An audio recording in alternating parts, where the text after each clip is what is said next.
So hello guys, welcome to our channel. তো আজকের এই ভিডিওতে আমরা মোহনবাগান ইস্ট বেঙ্গলকে নিয়ে কথা বলবো। গুরুত্বপূর্ণ ট্রান্সফার আপডেট রয়েছে। তো ভিডিওটা ইন্টারেস্টিং হবে, শেষ পর্যন্ত দেখতে থাকো। আর আমাদের এই চ্যানেলে যারা প্রথমবার এসেছো তারা অবশ্যই সাবস্ক্রাইব করে পাশের বেল আইকনটিতে অল প্রেস করে দিও। তো চলো শুরু করা যাক। প্রথমেই আমরা কথা বলে নেব মোহনবাগানকে নিয়ে। তো ফাইনালি মোহনবাগানের জল্পনার অবসান ঘটালো। অবশেষে অফিসিয়ালি কোচ তারা কনফার্ম করলো। স্প্যানিশ ফ্লেভার ছেড়ে এবার কিন্তু গ্রিক ট্যাকটিসিয়ানকে কিন্তু দলে নিল মোহনবাগান ম্যানেজমেন্ট। গ্রিসের কোচকে কিন্তু এবার তাদের হট সিটে বসালো। তো সেই কোচটাকে তোমরা অলরেডি হয়তো জেনেই গিয়েছো। সেটা হচ্ছে পাঞ্জাব এফসির প্রাক্তন কোচ প্যানাগিওটিস ডিলেম্পেরিস, যিনি একজন 51 বছর বয়সী গ্রিসের কোচ, যার প্রেফার্ড ফরমেশন 4-2-3-1। তাকেই কিন্তু আপকামিং মরসুমের জন্য মোহনবাগান কনফার্ম করেছে। তবে অফিসিয়ালি অ্যানাউন্সমেন্ট আসেনি। বেশ কিছু বড় বড় সোর্স থেকে কিন্তু জানানো হয়েছে যে ডিলটা ডান হয়ে গিয়েছে, অফিসিয়ালি কনফার্ম। পাশাপাশি ইস্ট বেঙ্গলের কোচও প্রায় চূড়ান্ত হয়ে গিয়েছে বলেই খবর, যেখানে মানোলো মার্কেজ, পিটার ক্র্যাটকি এবং কোচ অ্যান্টোনিও লোপেজ হাবাসের নামটাও রয়েছে। তবে অ্যান্টোনিও লোপেজ হাবাসের কাছে দুটো ক্লাবের তরফ থেকেই অফার রয়েছে। ইস্ট বেঙ্গল তাদের নতুন হেড কোচ হিসাবে অফার করেছে, মোহনবাগান তাদের নতুন টেকনিক্যাল ডিরেক্টর হিসাবে কাজ করার জন্য অফার করেছে। এখন পুরোপুরি বিষয়টা ডিপেন্ড করছে হাবাসের উপরে, তিনি কাদের অফারটা চুজ করবেন। তবে মোহনবাগানে আসার একটা সম্ভাবনা থাকতেই পারে, কারণ দীর্ঘদিনের একটা সম্পর্ক রয়েছে অ্যান্টোনিও লোপেজ হাবাসের সঙ্গে। তো দেখা যাক ফাইনাল ডিসিশন হাবাসই নেবে। তো তোমরা মেনলি কোন টিমে দেখতে চাও? ইস্ট বেঙ্গলের হেড কোচ হিসাবে হাবাসকে দেখতে চাও, নাকি মোহনবাগানের টেকনিক্যাল ডিরেক্টর হিসাবে? তোমাদের মতামত তোমরা কমেন্টে জানিও। পাশাপাশি ইস্ট বেঙ্গলের আর একটা খবর রয়েছে, তাদের Argentine centre back Kevin CIBIL, যাকে নিয়ে দীর্ঘদিন ধরেই টানাপোড়েন চলছিল যে তিনি ইস্ট বেঙ্গলে কন্টিনিউ করবে নাকি বিদেশি ক্লাবে সই করবে। তবে সর্বশেষ যে খবরটা পাওয়া যাচ্ছে সেটা হচ্ছে কেভিন সিবিলও কিন্তু ইস্ট বেঙ্গলকে বিদায় জানাতে চলেছে, যেমনটা খবর পাওয়া যাচ্ছে বর্তমান সময়ে। অবশেষে এই আর্জেন্টাইন ডিফেন্ডারও কিন্তু জল্পনার অবসান ঘটিয়ে ইস্ট বেঙ্গল ছাড়তে চলেছে। খুব দ্রুত অফিসিয়াল অ্যানাউন্সমেন্টও চলে আসবে। এর পাশাপাশি যদি আমরা চলে আসি মোহনবাগানের একটা গুরুত্বপূর্ণ খবর নিয়ে, তো মোহনবাগান থেকে যে একজন ভারতীয় সেরা উইঙ্গার দল ছাড়তে পারে এমন একটা খবর কিন্তু এই ট্রান্সফার উইন্ডোর আগেই জানানো হয়েছিল বেশ কিছু সোর্স থেকে।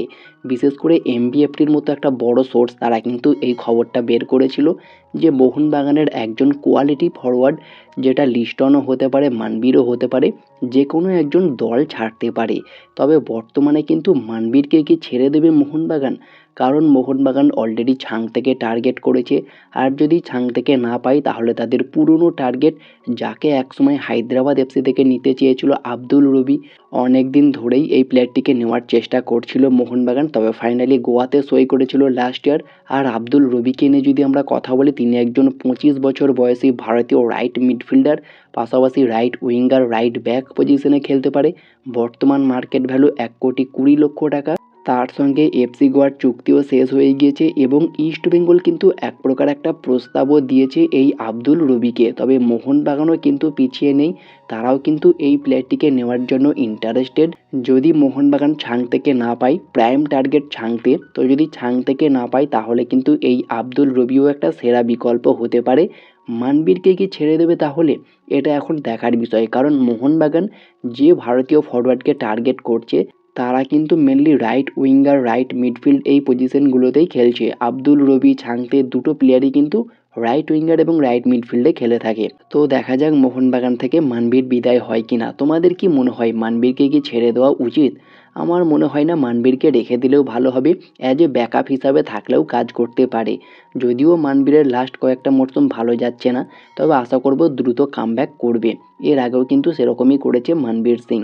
এর পাশাপাশি যদি আমরা আরও একজন দুর্দান্ত নাইজেরিয়ান স্ট্রাইকারকে নিয়ে কথা বলি, তো প্যানাগিওটিস ডিলেম্পেরিস, তিনিই কিন্তু মেনলি এই নাইজেরিয়ান ফরওয়ার্ডকে পাঞ্জাবে নিয়ে এসেছিলেন। হ্যাঁ, বুঝতেই পারছো কাকে নিয়ে কথা বলতে চাচ্ছি। হ্যাঁ, তিনি হচ্ছেন এনসুঙ্গুসি ইফং জুনিয়র, যিনি একজন 26 বছর বয়সী নাইজেরিয়ান সেন্টার ফরওয়ার্ড। বর্তমান মার্কেট ভ্যালু 2.6 কোটি টাকা। লাস্ট ইয়ার তিনি কিন্তু লিগের টপ স্কোরারের তালিকায় 3 নম্বরে ছিলেন, 7টা গোল 2টো অ্যাসিস্ট করেছিলেন। তো সেই এনসুঙ্গুসি ইফংকে কিন্তু এক প্রকার প্রস্তাবও দিয়েছে ইস্টবেঙ্গল। তবে প্যানাগিওটিস ডিলিম্প্রিস যেহেতু মোহনবাগানের কোচ হয়ে আসছেন, তাহলে কিন্তু সম্ভাবনা থাকছে মোহনবাগানের আর একজন স্ট্রাইকার কিন্তু এই ইফং এনসুঙ্গুসির হওয়ার। সব কিছু ঠিকঠাক থাকলে তাকেও আমরা মোহনবাগান জার্সিতে দেখতে পেতে পারি। তবে ইস্টবেঙ্গল কিন্তু প্রথমেই টার্গেট করেছে তাকে। আর এই মরশুমে যে সমস্ত কোচ প্লেয়ারদেরকে টার্গেট করা হচ্ছে, মোহনবাগান এবং ইস্টবেঙ্গলের একটা ভালো রকম লড়াই আমরা দেখতে পাচ্ছি। প্যানাগুয়েটিস ডিলিম্পারিস তার কাছে কিন্তু মোহনবাগান ইস্টবেঙ্গল দুটো ক্লাবেরই প্রস্তাব ছিল। পিটার ক্র্যাটকি, সেখানেও কিন্তু মোহনবাগান ইস্টবেঙ্গলের প্রস্তাব ছিল। অ্যান্টোনিও লোপেজ হাবাস, তার কাছেও কিন্তু মোহনবাগান ইস্টবেঙ্গলের প্রস্তাব রয়েছে। সব মিলিয়ে কিন্তু একটা ডার্বি ট্রান্সফার চলছে বলতে গেলে। তো দেখা যাক ইফং এনসুঙ্গুসিকে কোন ক্লাব সই করায়। যেহেতু প্যানাগুয়েটিস ডিলিম্পারিস মোহনবাগানে আসছেন, প্রায় চূড়ান্ত হয়ে গিয়েছে বলেই খবর, তাহলে সম্ভাবনাও কিন্তু থাকবে এই এনসুঙ্গুসি ইফংয়ের মোহনবাগানে আসার। তবে চমক দিয়ে আবার ইস্টবেঙ্গল তাকে তুলে নেয় কিনা, এটাও একটা দেখার বড় বিষয় থাকবে। তো তোমাদের কি মনে হয় এই এনসুঙ্গুসি ইফং কোন টিমে সই করবে? তবে মোহনবাগান তো সই করাবে, কার জায়গায় সই করাবে এখনও তো রবজন রবিনোকে থ্যাংক ইউই জানায়নি। তাহলে কি রবজন রবিনোকে রেখে দেওয়ারই পরিকল্পনা করছে ম্যানেজমেন্ট?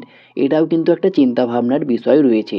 সব দিক থেকে বিচার করলে মোহনবাগান কিন্তু কোচ চূড়ান্ত হয়ে গেলেও প্রায় এখনও পর্যন্ত রবজন রবিনোকে নিয়ে চূড়ান্ত সিদ্ধান্ত নিতে পারেনি। তো দেখা যাক কি হয় পরবর্তীতে। পরবর্তী সময়ে রবজনকে নিয়ে কোনো আপডেট পেলে অবশ্যই তোমাদেরকে জানাবো। তো এই ছিল আজকের ভিডিওটি ভালো লাগলে লাইক শেয়ার কমেন্ট করে চ্যানেলটিকে সাবস্ক্রাইব করে দিও, পাশে থাকা বেল আইকনটি ক্লিক করতে একদমই ভুলো না। তো দেখা হচ্ছে নেক্সট কোনো ভিডিওতে। Bye bye, have a good day.